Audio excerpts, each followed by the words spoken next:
Alhamdulillah wa sallallahu wa sallam ala nabiyyina Muhammadin wa ala alihi wa sahbihi ajma'in. So we last left off and we talked about bay'. We're talking about the beginning of the mu'amalat. We talked about bay'. We talked about some of the conditions of bay' that we went over what things are not allowed to be sold and things that can be sold. And then we also talked about another version, which was salam, which is not necessarily bay', but it's close to it, and it has different conditions. And we talked about how this would work out with many of the conditions of how this would be. And I mentioned of the things that are like it is also like drop shipping or like a lot of the Amazon purchases that people would have.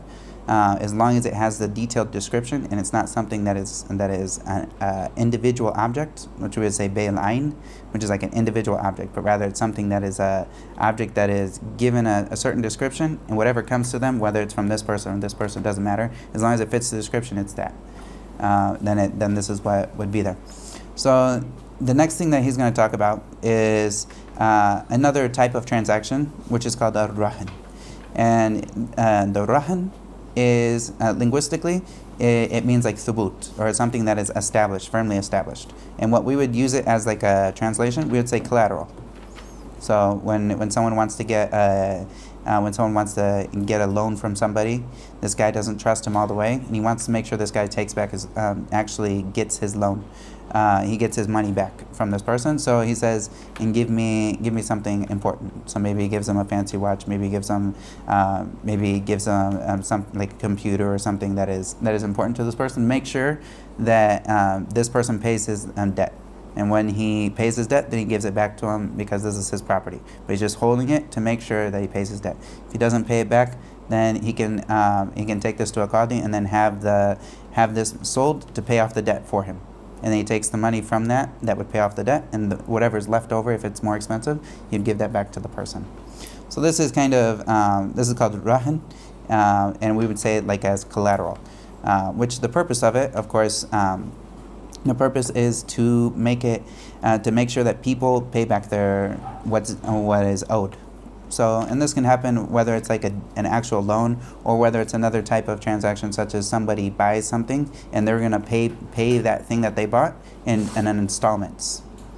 So this is also another way. So this person buys a car, and the person's going to pay the money for this car in installments. So he's going to pay every 6 months. He's going to pay like $4,000 or something, whatever they agree upon. But this person that sold him the car, he wants to make sure that this person is going to pay. So he takes some type of collateral to make sure that he pays it. And if not, then he's going to use this collateral to get his money back. So this is where he's going to go into and talk about some of the conditions for this and some of the dawabit, which are like the basic principles for how this can be used. So Abu Shujaa rahimahullah, he says faslun, which is to break it from what's before, and he says وَكُلُّ مَا جَازَ بَيْعُهُ جَازَ رَهْنُهُ فِي الدُّيُونِ إِذَا اسْتَقَرَّ ثُبُوتُهَا فِي الذِّمَّةِ. So he says here that everything that is permissible to sell is also permissible to make as a rahn. And the rahn is to make as that collateral, to give that collateral. If he says fid duyun, which is in something that is like the duyun is like the plural of dain, which is a loan, or like in loans. إِذَا اسْتَقَرَّ ثُبُوتُهَا فِي الذِّمَّةِ. And this is only for loans that have already been established. So if a loan is going to happen way down the line, he can't take the collateral until that loan has already happened. So he needs to make sure that the loan has already become an actual loan that this person has given, and then he can take the collateral for it. But he can't take collateral for a loan that's going to come due, or that hasn't come yet, or like for some other like a purchase that he's going to make. So it has to be after the purchase is already made, after the loan is already established, then he takes the collateral with that. And so this is what he brings here. And there's a couple terms I'll say in Arabic, and if you want to write these down, rahin. So rahin is the word for the collateral, but we would also say ar-rahin is the person who is taking. He's the one that needs the loan, and he is the one that's giving his collateral to the lender. All right, his name is rahin. All right, and then the second one is murtahin. And the murtahin is from like iftian. And the murtahin, he's the person who has the loan that's giving the loan out, and he's taking the collateral. He's called the murtahin. So that would become like, of course, like iftian, a lot of times it means ittikhad. So like he's taking the rahan, murtahin. And this is the person who is the lender, all right? And then you have the marhun. The marhun would be the actual dain itself. And then the marhun bi, like the marhun bi is the actual collateral itself. Like this is what you're establishing. And of course, then the last thing, like these are the arkan of it. And the last thing you would have is like the siga, which is the verbal thing of saying. So these terms, the first one's rahin. So you'd have like the arkan of this type of transaction. First one is the rahin. And this is the person who's giving the collateral to get the loan. All right? That's the rahin. And then the murtahin. He's the one that's giving the loan to the person, and he's taking the collateral. So if mufta'il he's the person who's taking this thing. So that's the meaning of the iftial comes in. So you say the rahin is the one that giving the collateral. He's giving the collateral to the person Okay. who's giving him the dain. Who's giving okay. And the Murtahin. is giving the person giving the loan. He's the one giving the loan, taking the collateral. Taking the collateral. Okay. All right. And the marhun, just by itself, marhun is the loan, and the marhun bi is the collateral. It's the thing that he's establishing the thing with. What's marhun again? Marhun is the loan. This is the thing that's being established. It's that goes on to it. And like this is the thing that's being, I say established, or something that is being secured. The thing that's being secured, and maf'ul is like it's taking the action of the rahin. So and this is the loan takes the action of it would be marhun, and marhun bihi, the thing that it is being secured with is the collateral itself. All right. Some of these terms will come back, and if you don't know which is which, it gets confusing when you just start reading. All right. And also, sarf does play a nice role, like when it comes to understanding the meanings of this. And this will help a lot. If you study sarf, and then you'll see why they use these different words. All right. And so here he says that everything that it's permissible to sell, وَكُلُّ مَا جَازَ بَيْعُهُ, it's permissible for him to make it a rahin. So we would understand from the opposite of this. Everything that is not permissible to sell, it's not permissible to make a rahin. So if I got a dog, I can't give him as collateral to somebody. I can't say, hold my dog and give me something and make this collateral, because I can't sell the dog. In essence, he's najis. All right. So the dog, I wouldn't be able to make collateral. And the same thing if I had something that had no manfa, like that had no benefit to it, that I could do this as well. So any of those things that we said that is not permissible to sell, that's also not permissible to make a rahin. Because the point of the rahin is that if this person doesn't pay up, you can sell this and get your money. So that's the point of it. So this is why this like basic principle here. So and if you took the opposite of it, like the mafhum of it is kullu ma la yajuzu bay'uhu la yajuzu rahnu. So like everything that you can't sell is also not permissible for you to make a rahin. And there's a couple small exceptions, but this is in general, this is that. So he says here, وَلِلرَّاهِنِ الرُّجُوعُ فِيهِ مَا لَمْ يَقْبِضْهُ. And so he says here, for the rahin, remember who's this? The giver of the collateral. The giver of the collateral, yeah. So the rahin, for the rahin, he can do ar-ruju'. He can go back on it. مَا لَمْ يَقْبِضْهُ. Ma, this is masdariyah, like for the time, as long as he hasn't taken it into possession yet. So we say we agreed on something, we agreed on a dain or whatever, and so you're like, okay, give me your phone for collateral, and then we're doing this, and I haven't given it to you yet, and so until I've given it to you, it's not established yet. So I can go back and say no, I don't want to do the phone. So and also this has to be given. Another point is the rahin, like the person who's giving the collateral, he has to actually give it to the person. he can't just have the other person take it. No, he has to give it to him for it to be established.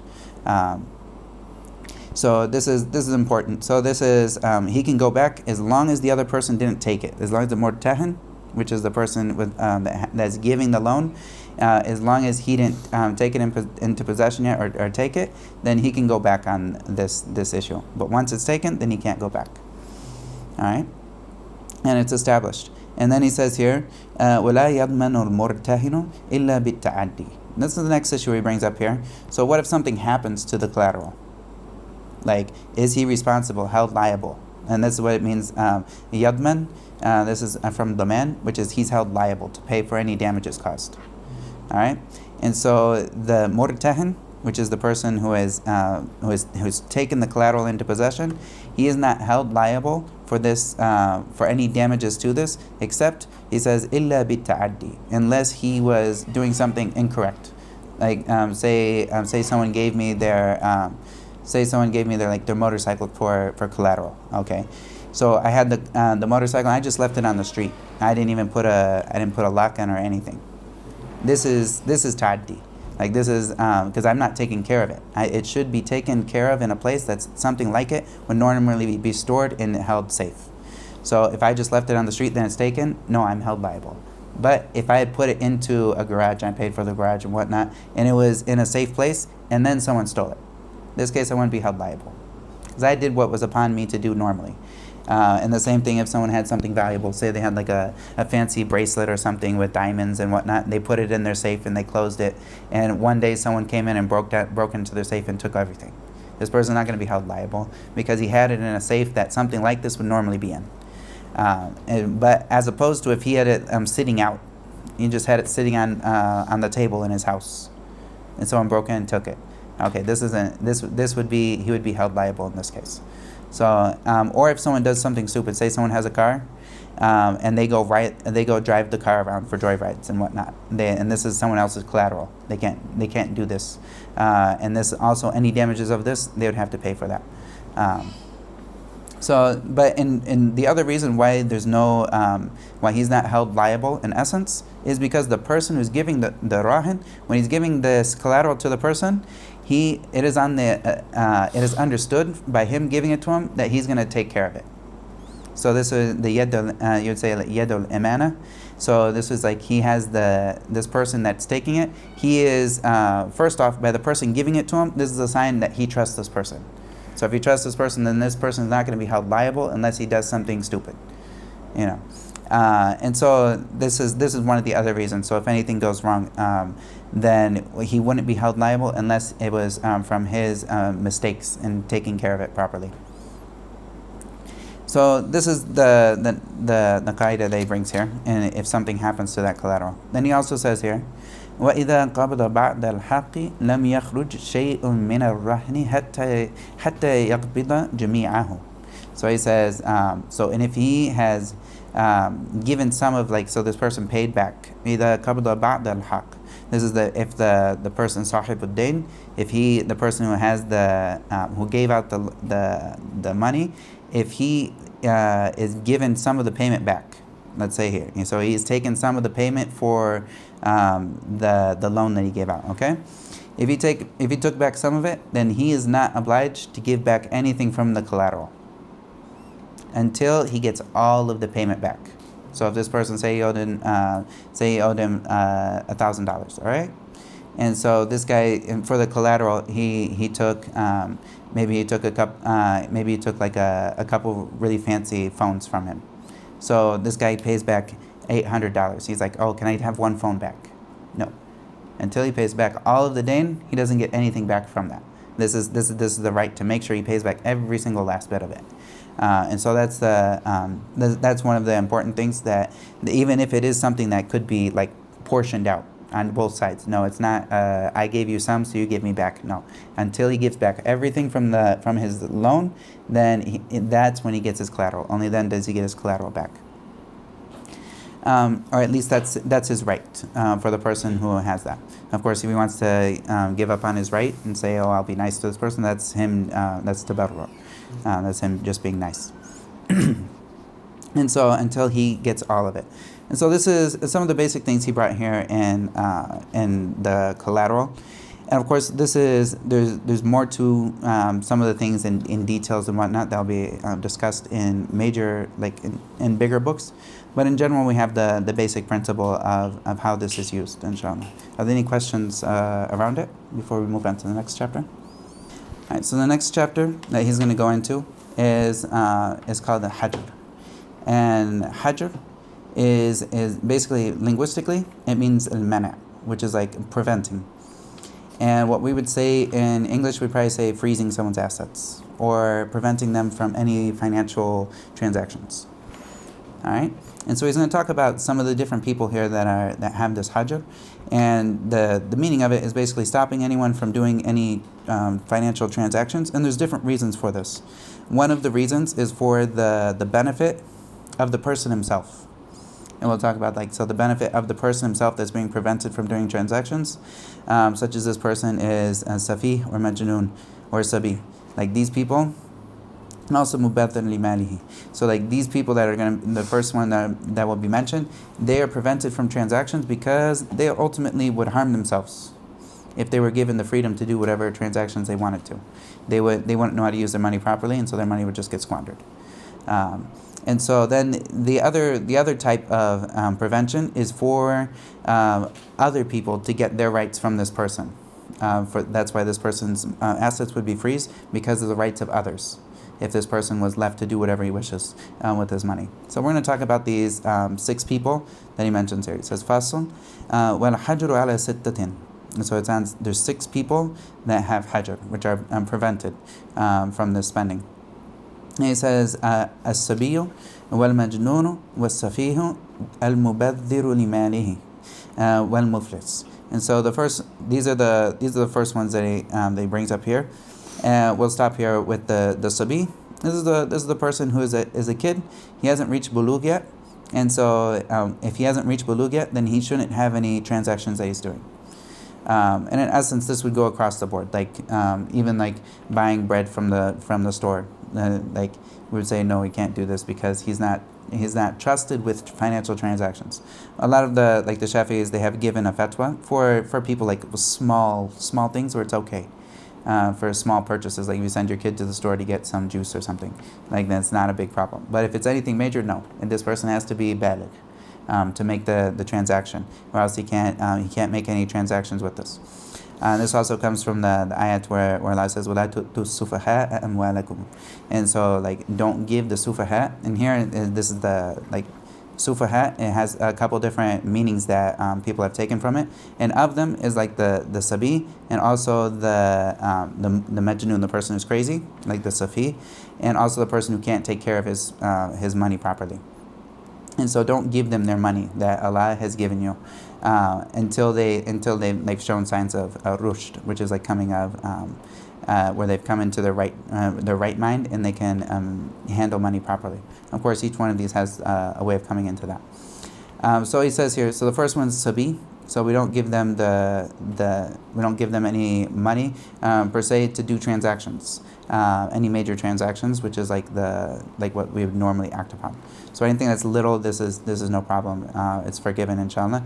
But for any major transactions, then they have hajr, which is they're prevented from this. Also, as-safi. What's Safi again? The safi, yeah, the safi is someone who is. He mentions here as mubadhir limalihi, which is someone who squanders his money. If you gave him $50, he would buy a couple ears of corn with it. And someone could easily trick him. He's just stupid with money. Like someone could easily trick him into paying a ridiculous amount of money for something that is not worth that. He doesn't have any money sense. And so and this doesn't necessarily mean that he's insane. It just means when it comes to money, he has no clue, and he's clueless with his money. He's just going to waste it, and he's going to get tricked constantly because he's just clueless. And then the second person we mentioned, the first one is Sabi, the second one is Majnoon. This is the insane person, and so the insane person is not allowed to do transactions. Of course, he doesn't know if he's going to get scammed, ripped off, or any of these things. And so if he's sent to do things, maybe he can go get things from other people, but he's not the one that actually does any of these transactions. And also like any of the money that is like that he would like inherit and whatnot, this is going to be taken by a wali, and the wali will use this money and to help him and with his things and overlook for and look over his interests. And so this is, and also the Safi I mentioned here, this is the Mubaddir. Mubaddir is like squandering, wasting, limalihi, that is wasting his money. And so, and like maybe he buys drugs with it too, or something stupid, and he doesn't understand what to do with his money. This is one of the things. Even if he's not insane, technically, this would be that person. So these people would have the hajr placed upon them. And so, and the next person that he brings, so we mentioned these first three, which is the Sabi, Majnun, and Safi, and then the fourth one is the Muflis. And Muflis comes from the word fulus. And fulus it's actually like small chump change. So like fulus is small chump change. So everything that this person, so a lot of times the sarf wazn af'ala a muf'il means someone that came into this type of thing. So you would say the person who came into sabah asbaha. So he came into this state of being of sabah. And so this person, where he came into the state of where all he has is fulus, he would be a muflis, aflasa, which means all he has is fulus, chumps change. But this is like the linguistic meaning, but the actual shariah meaning, he brings this here right at the next jumla. It says alladhi irtakabathu duyunu. So it's the one that his all of his dains, or like all of the duyun, the loans that he has, they overcame him, and he can't pay his money. He can't pay back all of his dains. So we would call it kind of bankrupt. In a certain sense, we call it something close to bankrupt. So in this person, when this happens to this person, the people that he owes would come together. They would go to a qadi and they say, this person, he's not able to pay, and it's time for him to pay all of his dains. He doesn't have the money, and he says, I can't pay. So what they do is they freeze all of his assets, and then they divvy up all of his assets, and they see how much does he owe all of these people. And then the percentage, they get the grand total of this and the percentage for each person. And since he doesn't have enough money for all of these things, then all of them would get a percentage based on what is left in his assets. And you'd basically leave him with his with the bare necessities for him. You leave him with his bare necessities, and everything else gets sold. And then the money from this thing that gets sold goes to pay off his debts. And then at the end of this process, then he's able to go back to normal. But while this process is being made, he can't go make transactions and sell things because this money is supposed to be divvied up. So during this process of when he has this, like you could kind of call it bankruptcy, but there are differences. There's definitely differences between bankruptcy and iflas or taflis. And there's definitely differences from this, because this person, all of what he's got is going to go out to the lenders. And then once they get this, there's nothing left from him. He's clear from any other obligations between them. And this happened at the time of the Prophet sallallahu alaihi wasallam with one of the Sahaba. And so that they went through this, and then after they divvied up all of his possessions, then the Prophet sallallahu alaihi wasallam said, "There's nothing after this. There's nothing left. Like, don't ask him for anything else. He's done what was upon him." So this is the muflis, and that would come into this. Of course, if he wants to buy something on a payment plan, he can do this. Like he can buy something on a payment plan, because this isn't like he's taking something. It's not like he's taking money from the people that are getting his money, like his debtors. His debtors aren't losing anything from him saying, "I'm going to buy this and I'll pay you back in the future." Like, they're not losing anything, and they don't take that thing that he got from them. But the things, all of his possessions before that, they would be taken. They'd be taken and sold, so that he can pay off whatever is available to pay off for the debts. You said as-safi. So this word right here, does this just mean like someone who's irresponsible with their money? Linguistically, it means stupid. So, and then when it says mubaddir, tabdir is squandered.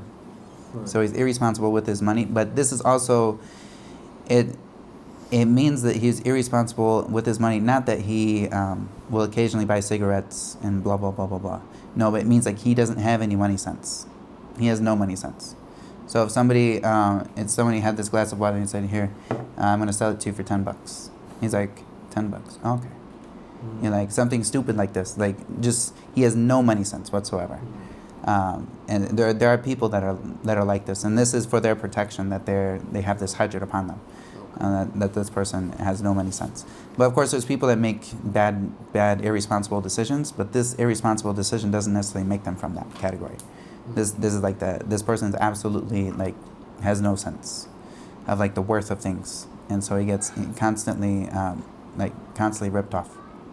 Al-muflis, like, does this word itself, does it imply that he has to have money? Like, what is this? It means that all of his money has become fulus. Like you would have dhahab, and fidda. This is not fulus. Fulus is like this little chump change that people use, which would be like copper coins sometimes, or some type of small currency that in his area they agree that they will use this to trade with. So when all he has is this is showing that he can't pay back anything. That's like the linguistic meaning of it. Yeah. So somebody who's like extremely poor. Yeah, he's muflis. Overburdened by debt. Oh yeah. Then he would. But of course, like for this hajr to happen, this is the actual process that comes into play, where the debtors, they come and they ask for this debt at this point, or he goes to the qadi and says, I can't do anything. Do this hajr on me. Why not? Of course, if someone is a worker and he's just waiting for his payment to come in, it's better for them to wait so he can actually pay off his bills and whatnot. All right, we're going to move on into the last of these 6 people, which is the marid. And so this is not just anyone who's sick, but it's the person who's on their deathbed, or that they're thinking that this is a possibility, he's on his deathbed. And so Abu Shujaa, rahimahullah, he says, وَالْمَرِيضُ الْمَخُوفُ عَلَيْهِ and فِيمَا زَادَ عَلَى الثُّلُثِ.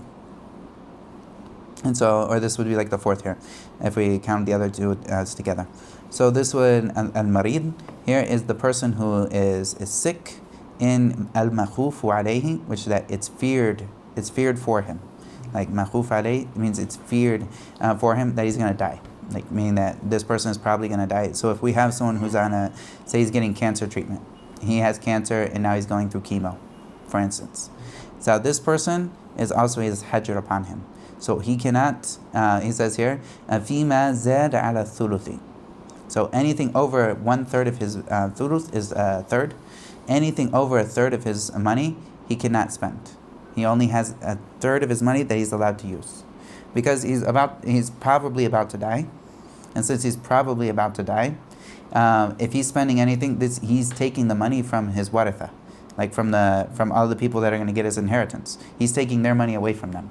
So, like, say if someone was just about to go and they're about to die, so he goes spends all of his monies on random stupid stuff, or he wants to go give it out to the poor. Maybe at that point he wants to give it out to the poor. It's too late. Once you've come to this point where you're on your deathbed, there's no more giving over than 1/3. 1/3 you can have.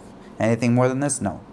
Like this is for the inheritors that are coming after. So anything over that third is going to be denied. Like that transaction will be invalidated.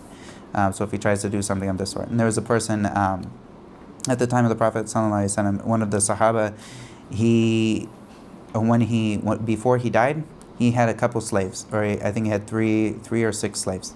I forget the exact number, but he then at this point when he was about to die, he basically set all of them free. And this is money, like slaves are money, like it's very expensive money, and this is like the only money that he had. And so when he set all of these free and then he died, the Prophet ﷺ had all of these slaves come back, and they drew lots to see which of these of the third, like 1/3 of this would be allowed to be freed, but then the other ones would have to remain slaves, because this is his money that he just took away from his heirs, like all the people that are going to inherit him. And so they were given back. And so it's only 1/3 is what is allowed for someone to give out when they're in a place where they're feared to be on their deathbed. Maybe someone dies surprisingly, like they just have a sudden death. Nobody knows that they're going to die, and they did transactions before that. There's no problem with that. This is all valid. But if they're known, like this guy's got cancer, he's got a terminal illness. When this terminal illness is known, as soon as this terminal illness is known, anything over 1/3 is prohibited from to use with his assets and whatnot. And of course, this is protecting the rights of his heirs. Any other questions before we move on to this one? Yeah. So let's say like the guy found out he's got cancer. Mm-hmm. He goes, sets his slaves free, or he gives away his money, but no one else knows he's got cancer until he dies. Would that money be brought back? And Yeah, it would be invalidated once the people know he knew. Like he knew that he knew, and he was doing this, and it's haram for him to do. Yeah. On top of that, it's haram. Yeah. Well, like sometimes if you've got terminal illness, you might not die straight away. It might take you 10 years, 20 years to die from that illness. Can you still spend 1.5 weeks on terms? Like my grandmother, she had cancer for 12 years. Yeah. But they gave her 4 months to live, but she lived for 12 years. So Okay, they would be mukhaf. It would be from the very beginning of that. So she won't be allowed to spend more than a third. Yeah, and then a third. Yeah. what if you put like a condition, saying like if I die, you're all free? Would that be allowed, or? Oh, the tadbir. This is if it was done before. Yeah. If it was done before his sickness, yeah. It's called tadbir, and it comes at the end of the book. So I feel like I remember reading something about the seerah of Prophet Muhammad Sallallahu alaihi wasallam. in which on his deathbed he gave the few dirham that he had to, I don't know, Allahu Alam, but I feel like I read something in this regard as charity. Because the prophets can only give Yeah. As knowledge. Yeah, there's no mirath for the Prophet Sallallahu alaihi wasallam. Yeah. So it's taken in a This would not be, if I haven't looked into this hadith, but this would not be taken as an evidence, because he's different in this sense. They don't have any inheritance that's given. All of the things would be given to the poor and whatnot, and the needy. Wow. Yeah. Yeah. Any other questions? And that's for all the Anbiya. All the Anbiya, they don't have anyone that does this. And then the wisdom behind this is the fact that no one would desire for them to die. You know, like sometimes people, if they know that there's a big jackpot at the end of this person's death, they will desire for that. And so some of the wisdom behind it is that there would never be a desire for even like something that even pulls someone to having this desire for any of the Anbiya. Yeah. You had a question? So you can't give charity either more than a third of your wealth. You got a third of your wealth to give charity from. Of course, if there's absolute needs for the person himself, this is something else. Like the needs for, if there's like care needs and whatnot that he needs to take from more than a third, this is normal. This comes, they would say it's from Rats and Mal. It's from all of the money. But as far as like him giving out charity or doing things that's not necessary, in this case it would be limited to only a third. And he says the next one here, وَالْعَبْدُ الَّذِي لَمْ يُؤْذَنْ لَهُ فِي التِّجَارَةِ. And of course, the slave that is not permitted to do any like trading, buying and selling and trading. And so this, of course, is understood. The slave is property. So how can he like do buying and selling when he himself is property, unless his owner gives him permission to do trading? So maybe like his owner has him run a business, and he's running the business. Of course, all the money goes to the owner. So he's allowed to do the buying and selling for the business, and the people that interact with the slave, they would have to know that he has been given permission from his owner to do transactions. And so in that case, he would be allowed to do it. But if he doesn't have that transaction, or people don't know, then they can't do any transactions with the slave. Yeah. And like we'll have a lot of things that will come up regarding like slaves and like the ahkam, and of the benefit of us studying it, even though we don't have any slaves now, and it's not something that is like a goal of Islam to have slaves. And actually, like you'll actually see that, and the Islam is looking towards like releasing all the slaves. But the benefit of it for a student is there will be a lot of qiyas that comes when it comes to from the slaves. So there will be things that happen with slaves that we'll talk about, and then there will be qiyas that's made on it later. So it's useful for people to understand these masail, even though we don't have them necessarily, because later it will come up. We'll be like, okay, what about this? And occasionally there'll be things that we'll look back at these the ahkam that it has to do with slaves, and then we'll actually take a ruling from this, basing it off of what has already been established in that. So here he says the next thing he's going to go into is kind of talking about. So he talked about the 6 people, He's going to talk about some of the rulings regarding these people now. He says, وَتَصَرُّفُ الصَّبِيِّ وَالْمَجْنُونِ وَالسَّفِيهِ غَيْرُ الصَّحِيحِ. So like any of the tasarruf is making any transactions. Like making any transactions with that from the sabi, which is the person before bulugh, and wal majnoon, the crazy person, and the safi, the person who squanders money, has no money sense, is ghayr sahih. So if he does it, all the money goes back and all the items go back. If someone does this, and if they knew, and then this person broke the item afterwards, then this person is at fault for knowing that he made a transaction with someone that was doing that. So this is ghayr sahih. Like this is not a sahih transaction here. وتصرف المفلس يصح في ذمته دون أعيان ماله. And so the tasarruf for the muflis, like his transactions, it's okay for him to do this في ذمته. We talked about dhimma, which is in his credit. So if he says, I'm going to pay you back in a year, I'll pay you back this money, or he gets a payment plan and he buys something with a payment plan, no problem. As long as this is not duna a'yani malihi, that is, it's not from the actual items that is under his possession. The actual items under his possession, this is what is stopped and that is prevented, it's frozen. But if he wants to do something in the future, saying I'm going to get a new debt or whatever, that's okay, And so then the next thing he says here, وَالتَّصَرُّفُ الْمَرِيضِ فِيمَا زَادَ عَلَى الثُّلُثِ مَوْقُوفٌ عَلَى إِجَازَةِ الْوَرَثَةِ.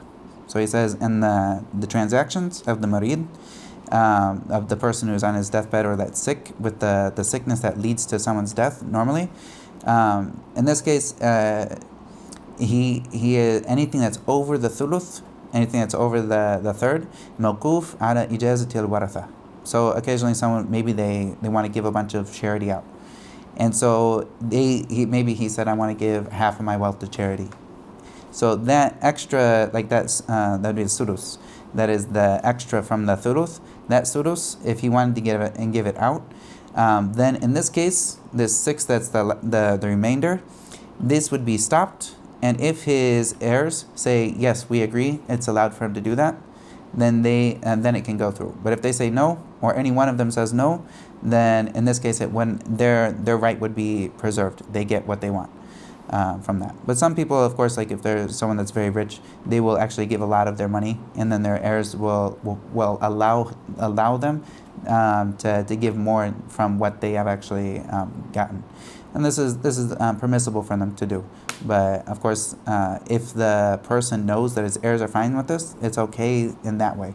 But of course, this is actually their money, and then they're allowing it to go to what he wants. In that case, and they're stepping down from their right. What if there's a ikhtilaf bainahum, like let's say one person out of all the other people, what would happen in that case? Yeah, so this person gets his right, and then the other people, you divvy up that sixth. So say he did half, and like the third, the last part of the third that equals half would be a sixth. So this sixth, say we have like 3 kids, and two of them they say okay, this is fine, we're okay with it. That third guy is like, no, that's my right. He gets what would normally come to him, and these two, that bit that would come to them, it goes to where their father wants. And so it wouldn't be the full half that the father gave to it that he wants. It would be less than that. And the kid that wasn't in agreement, he would get what was his right. And there's no problem with that. Like this is his right. And of course, the benefits from leaving, when the Prophet ﷺ was asked, I want to give all my money.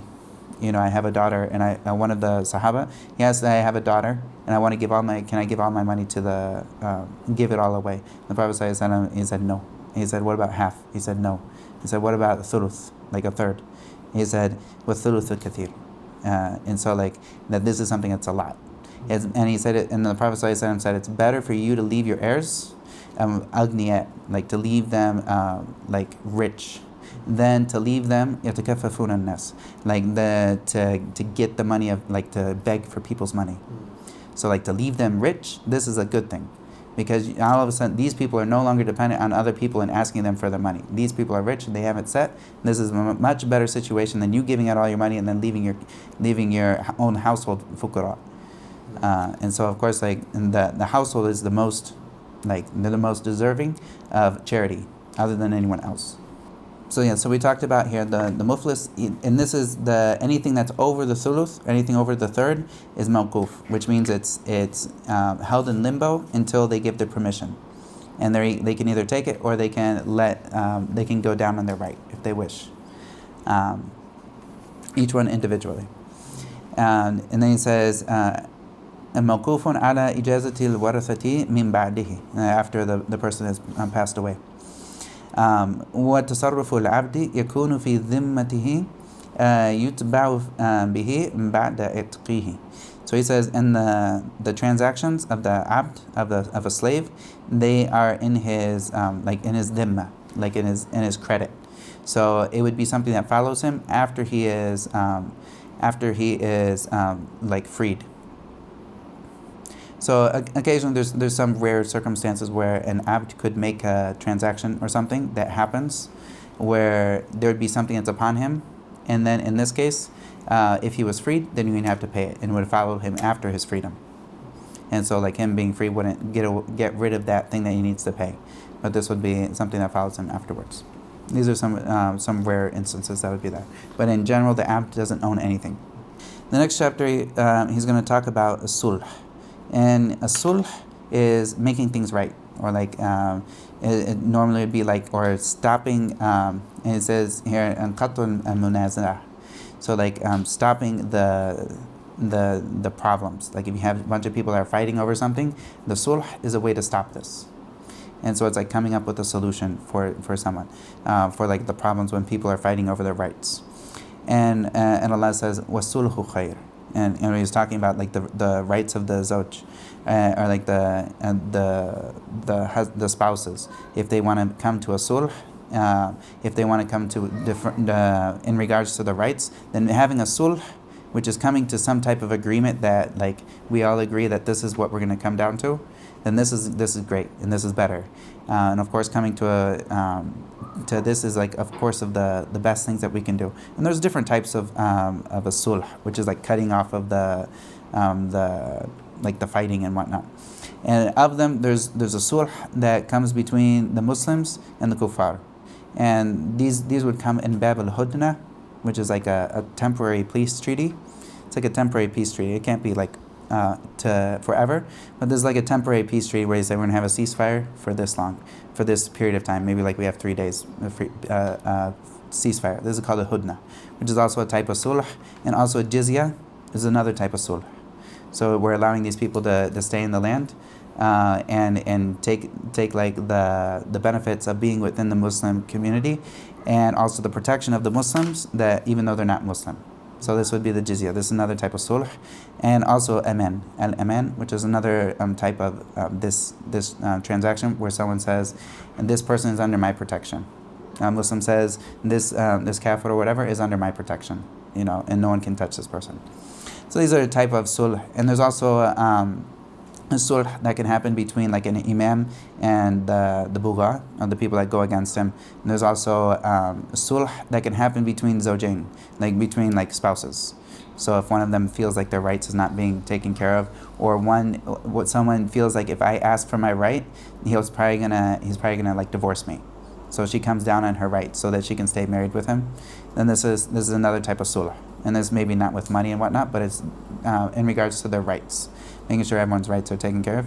And then there's also sulh that comes with muamalat, which are like buying and selling and trading, and someone who has a debt on them, and then this person wants to pay back their debt, and he says, okay, I'm gonna I'll let you, if you want to pay back your debt for less than this, I'll come down to this. You can pay it for less than what we have originally agreed upon, something of this sort. Or I will take this from you in exchange for your debt. And we'll talk about that, inshallah. And this is what this bab, like this chapter, is going to focus on this last type. So Abu Shujaa, rahimahullah, he says, فصل ويجوز الصلح مع الإقرار في الأموال ما أفضى إليه وما أفضى إليها. And so he says, and it's permissible to have the sulh مع الإقرار, which is iqrar is basically saying that this is something that is owned, or like this is something that's owed by someone. So I took a loan from you, for instance. I took a loan from you and it was like $1,000. So when I say yeah, I took a loan from him for $1,000. This is me saying I took this loan from you, and this is affirmed. But if I didn't say this and you had no witnesses, and you're saying this guy owes me money, and I'm not saying anything, I'm saying no. Like this is without this, then it wouldn't be able to do the sulh. It has to be, this person has to acknowledge that there is something upon him for him to do the sulh. So, so he needs to, so ma'al iqrar, which means that he actually agrees that this is something that needs to be done. Fil amwal, that is in regards to money, then this is okay. And also, وما أفضى إليها, like to what has to do with like other type of financial transactions and whatnot, such as if someone had qisas. So, and someone who, say someone killed another person, and this person agreed to take, instead of qisas, he was going to take money instead. So this is a type of sulh, or something, or this person cut off someone else's hand. So this person deserves to get his hands cut off. But he's going to have a sulh to where he comes down and agrees on a certain amount of money instead of calling for this person's hand to be cut off. This is also permissible for him to do. So, from like an eye for an eye, a tooth for a tooth, this type of transaction. So this is permissible for someone to have a sulh with this when it comes to the money, and also something that's like that. And he says, وَهُوَ نَوْعَانِ. So it's two different types. And it says the first type, ibra'un. And this is ibra', which is getting rid of something, like in totality. It's like basically saying that this person, you're leaving something, like you're leaving a certain right of yours, or you're taking some of it from it, or you're only taking some of that same right. Or the other one he has here is mu'awada. So this is, you are actually, he's going to give the definition here. And mu'awada is like exchanging for something else. So فالإبراء, he says here, فالإبراء اقتصاره من حقه على بعضه. So this is him going down and say, I owe this guy, I owe him $1,000, and you say, if you can give me $800, we're good. All right, there we go. I give him $800. That $200 went off, and he forgave me for that. So this is ibra'. But if I were to say, the other example, which is mu'awada, then this is like selling. This is like buying and selling. We have to agree upon this. And so he says here, and so al-ibra' is iqtisar. Iqtisar is like coming down, or like is like bringing less, or like falling into less than min haqqihi, from what is his right, ala ba'dihi, and some of it. So it's the same amount. We're still money. We're talking about the same currency in money, but you just come down on some of it. وَلَا يَجُوزُ فِعْلُهُ عَلَى شَرْطٍ. And so also another key thing is that it's not permissible to do this like coming down when it comes to ibra', that it's not permissible to do this with a condition alongside of it. So it has to be like something that's outside of it. And so see if he gives an example here. And so like such as someone says on like in a different time, like when the like if someone was to make this sulh, that he says I'll do this at the end of the month. So in this case, it wouldn't be permissible to do this, or it wouldn't happen in essence, because it needs to be right now. Like when this happens, it has to be a transaction that happens right now. In a sense, it's almost like sarf. So all these things need to happen, which is like changing when we're talking about currency exchange. These things need to happen at a certain time, because this is the same type. So it needs to happen right now, and we can't have it connected to something else. So if we do it, we agree in the moment, and then it happens, but we can't connect it to something outside of it. Or with another condition, say that you will marry my daughter, or something other than that.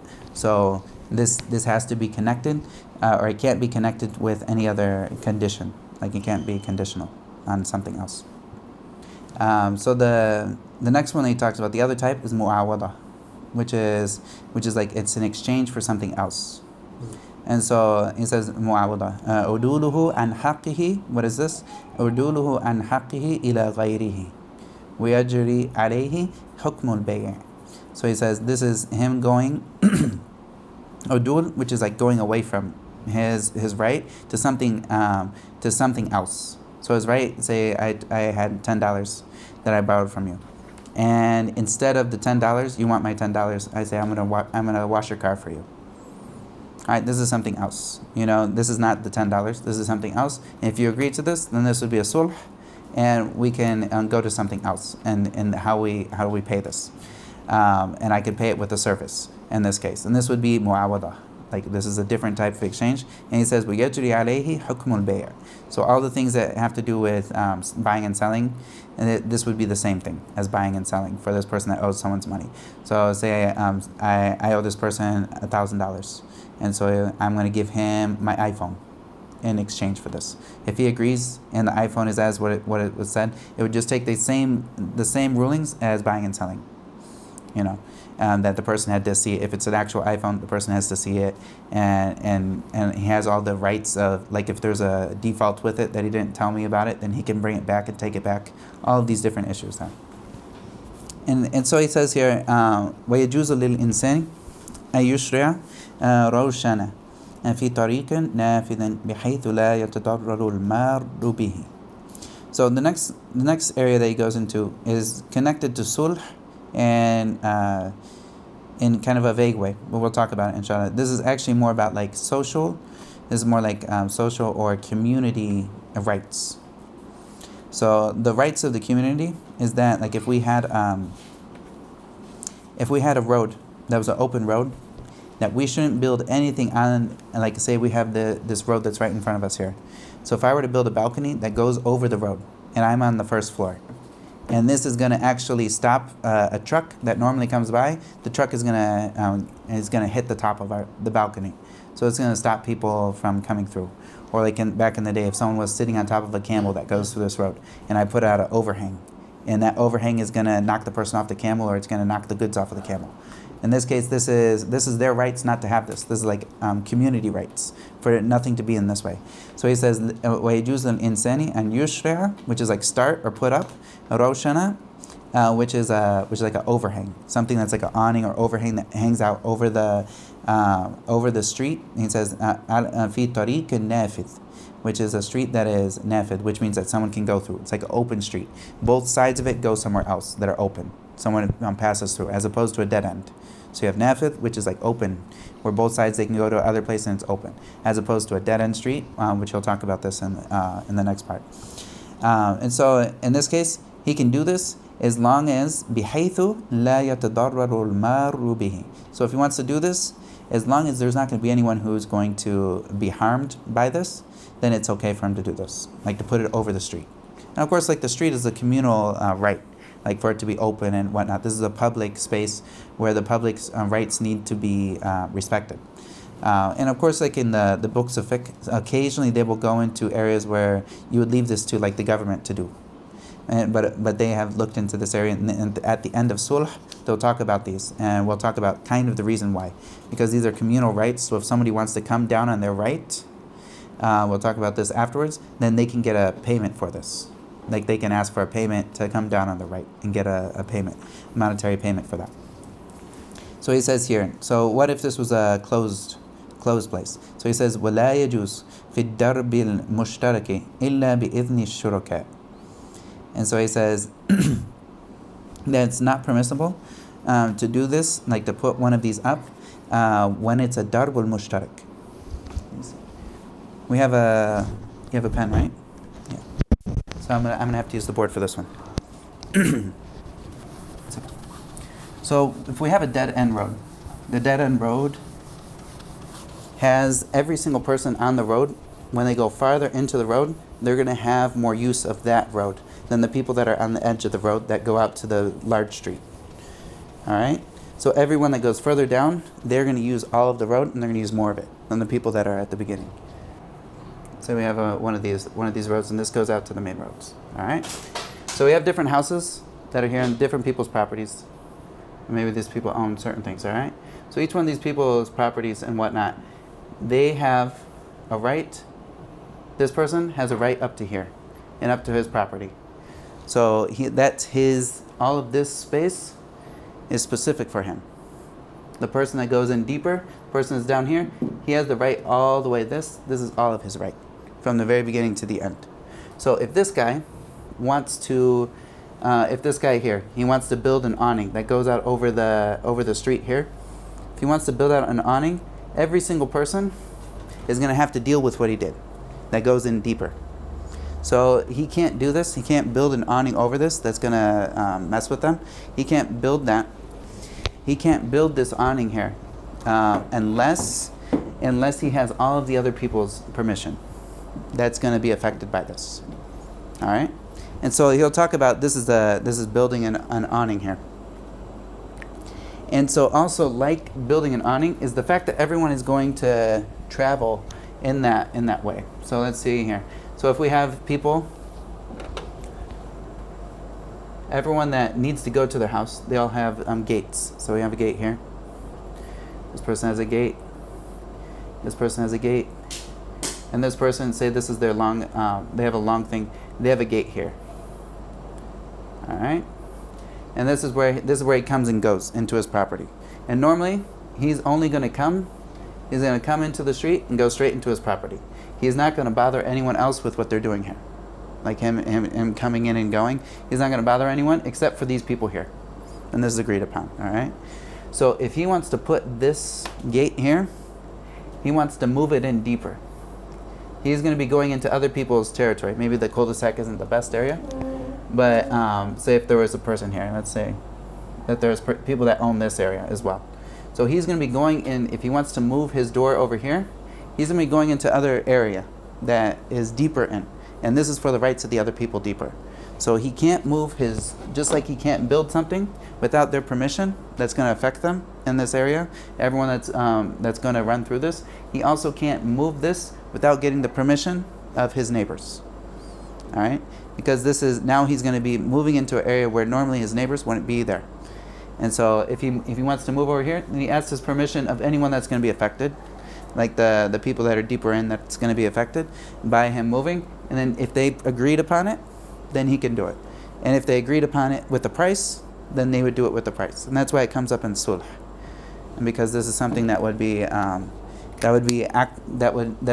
there could be a price according to it, because this is their rights. Of course, all of these things, the fuqaha, they brought this in because this is the rights of humans, and so like we're always looking at the rights of humans. We never want anyone to like overstep the boundaries of their people. And when it comes to neighbors and whatnot in small neighborhoods, then people have rights, such as like the rights when people have their if someone wants to share a fence, like these are rights. There's rights that come about the fence itself and how someone shares their fence. If someone wants to put their wood on top of someone else's fence, like if they want to build like a little shack, and so they set their wood on top of someone else's fence, like this is the rights of this other person that he is like using or like encroaching upon. So this is what the fuqaha will talk about, some of this neighborhood stuff. And this comes at this particular chapter. And of course, we go back to like the governments in these areas. Most time the governments are the ones who actually utilize this fiqh, but we learn about it now because this is part of this chapter, inshallah. So he says, وَلَا يَجُوزُ فِي الدَّرْبِ الْمُشْتَرَكِ. الدَّرْبُ الْمُشْتَرَكِ is like a dead end. It's like a dead end street. إِلَّا بِإِذْنِ الشُّرَكَاء. And the shurakat here, which are like the partners, are all the people that are living in that dead end with him. All right?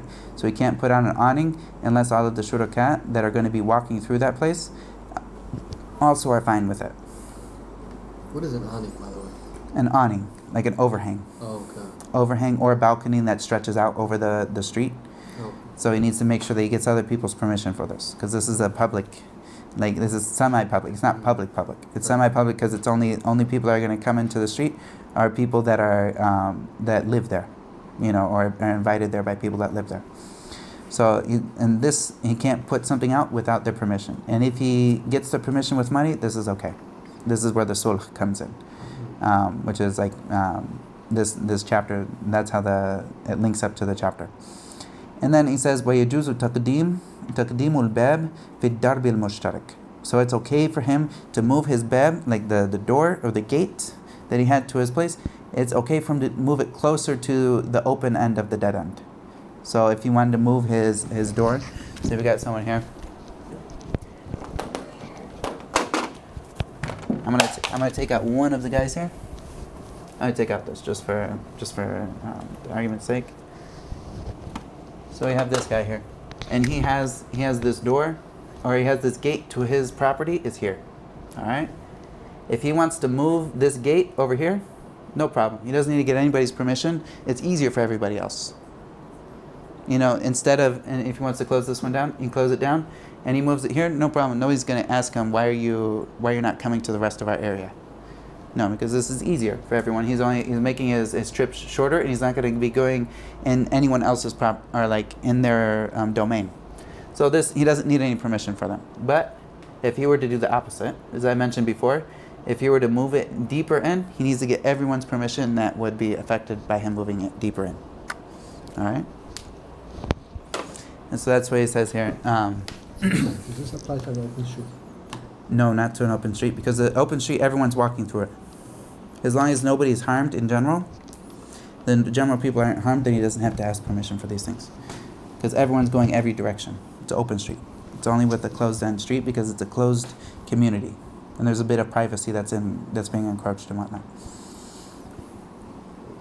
So, he says here, وَيَجُوزُ تَقْدِيمُ الْبَابِ فِي الدَّرْبِ الْمُشْتَرَكِ.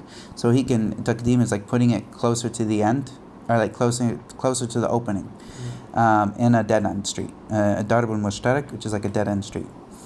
وَلَا يَجُوزُ تَأْخِيرُهُ إِلَّا بِإِذْنِ الشُّرَكَاءِ. And he's not allowed to put it deeper in, except with the permission of the people that are the shuraka, or like the people that are sharing the space.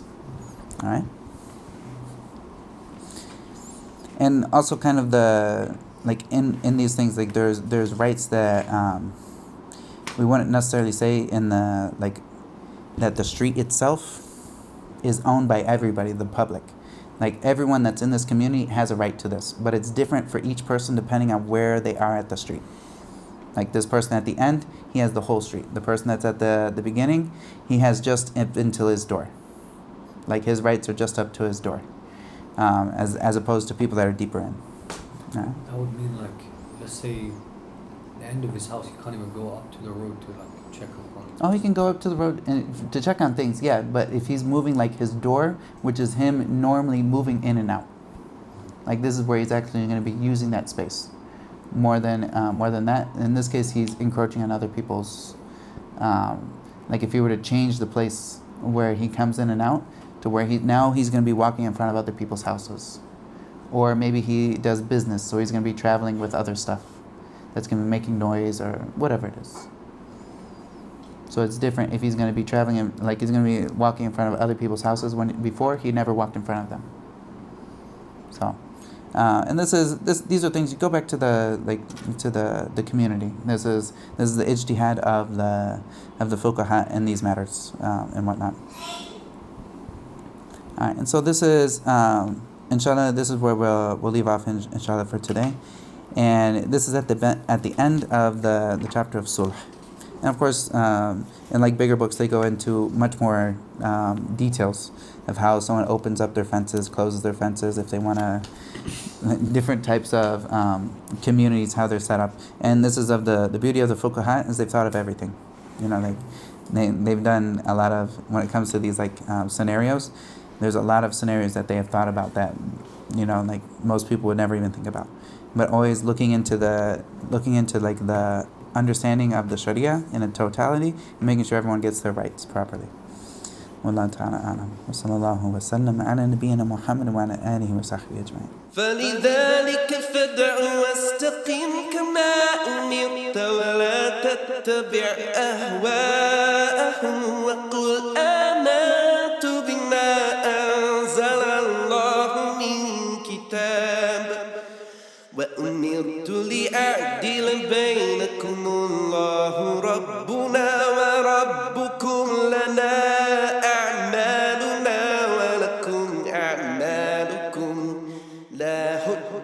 بيننا وبينكم الله يجمع بيننا وإليه المصير.